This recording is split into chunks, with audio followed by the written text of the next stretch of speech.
You alluded to it. How important is the run game going to be? I mean, obviously, I don't think any of these quarterbacks are going to give you top 10 quarterback play. I don't think I'm breaking any news with that take, if you will. How important is the run game going to be? What do they need to make the run game as good as it needs to be? Listen, first thing you need to do, first thing you got to be is healthy. Second thing, I want to get back to where's the fullbacks at, Kev? Where's the fullbacks at? You used to keep 6 or 7 fullbacks. Tight ends. I want to see multiple tight ends. I want to see guys blocking. Harold Fanning Jr., we know you can catch, but I'm going to need you to be a blocking guy as well. Would love to see him as some fullback, motioning out, doing some things out of the backfield. I think he can be a Swiss Army knife and figure out some mismatches. But it starts up front.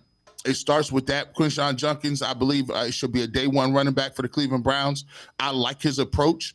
I like how he keeps his pass down, and I think he's one of those guys who excels at running through contact. Dylan Sampson, I want to see something. Jerome Ford. Look, fam. Look, buddy. You got 2 running backs in here. 2. All of the dancing and the extraness in the backfield, that's going to be kept to a minimum this year because they got 2 running backs that they drafted fairly high who can both move, can both run, can both catch the football. So we're going to have to see a lot better running behind your pads and picking up the tough yards when you need to do it. And then plus, you're going to have to add the play action game to it.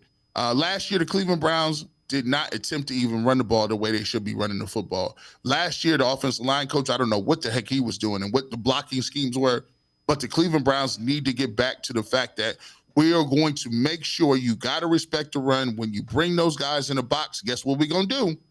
Play action's coming. And that's the key, I think, to the Browns keeping these games closer because they're not going to be able to beat them deep and do a lot of things outscoring people. They're going to have to keep these games close, make sure the defense can play. And Dustin Hopkins, feel free to go to a kicking camp over the offseason. We're going to be doing a lot of field goal attempts, and you was not getting it done last year. So feel free to go back to your 2 or 3 year old self that you were when you were kicking clutch kicks.